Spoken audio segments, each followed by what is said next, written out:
This is The Issue, and I am the Ghetto Man. Today's issue, the ninth plank of the Communist Manifesto, the combination of agriculture with manufacturing industries and the gradual abolition of the distinction between town and country by the more equitable distribution of population over the country. Don't go away. We'll be right back.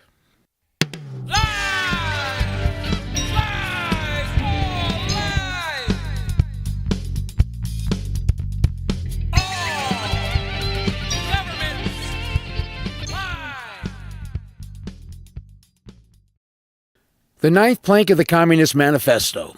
Well, what is it? Well, it's the combination of agriculture with the manufacturing industries and the gradual abolition of the distinction between the town and country by a more equitable distribution of the population over the country. Now, that's a mouthful.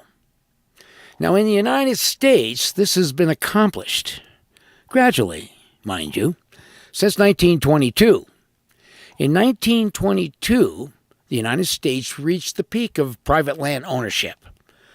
When the census was taken in 1920, the United States had approximately 100 million people within its borders.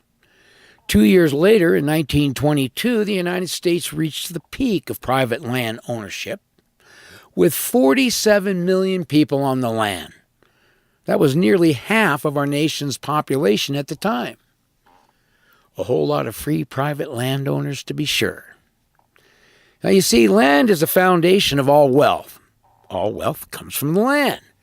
Everything that we eat, drink, wear, the car you drive, the house that you live in, everything that's in that house, every single thing that we have and use comes directly from the land. Now, our founding fathers understood that without private property ownership, a person couldn't be free. You see, liberty and property are synonymous terms, and you can't have one without the other.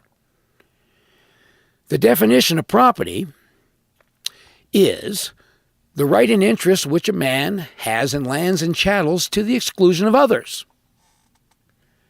The sole and despotic dominion which one man claims and exercises over the external things of the world in total exclusion of the right of any other individual within the universe. I mean, that covers a whole lot. That definition comes from Bovier's Law Dictionary, 1839 edition. Okay, now, property rights are what we call inalienable rights.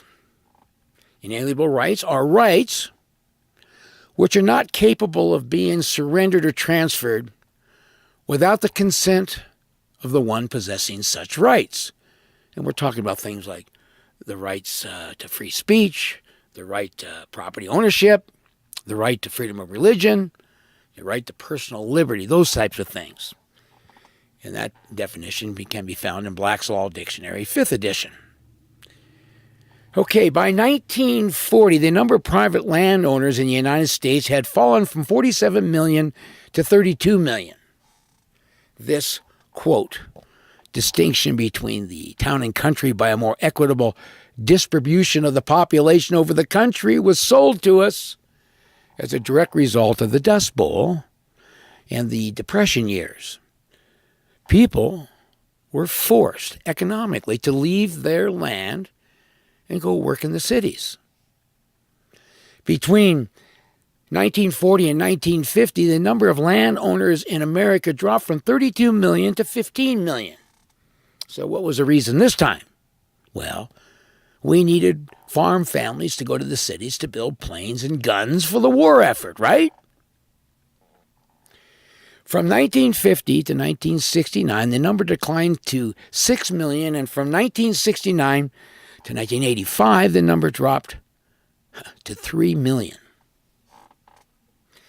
And at the same time, and all this is going on, there were over 268,000 farm foreclosures going on across the United States every year.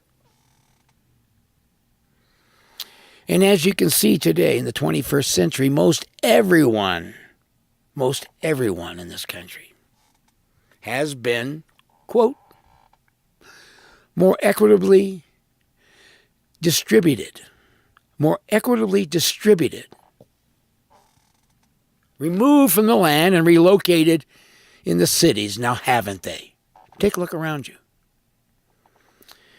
Today, instead of 47 million private landowners living and producing on their own land, there are now about 100,000 government-controlled super corporate farms running the show in their place.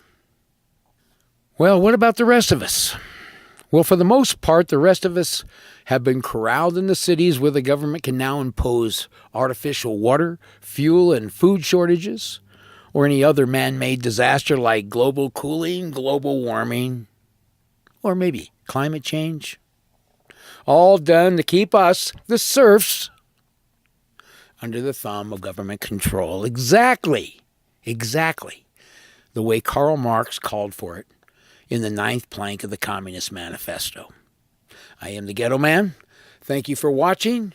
And if you're politically correct, then you're legally wrong. And if you're not part of the solution, then you are the problem. And remember, in a free society, playing it safe is the most dangerous thing that you can do. Please subscribe to my channel, and please share.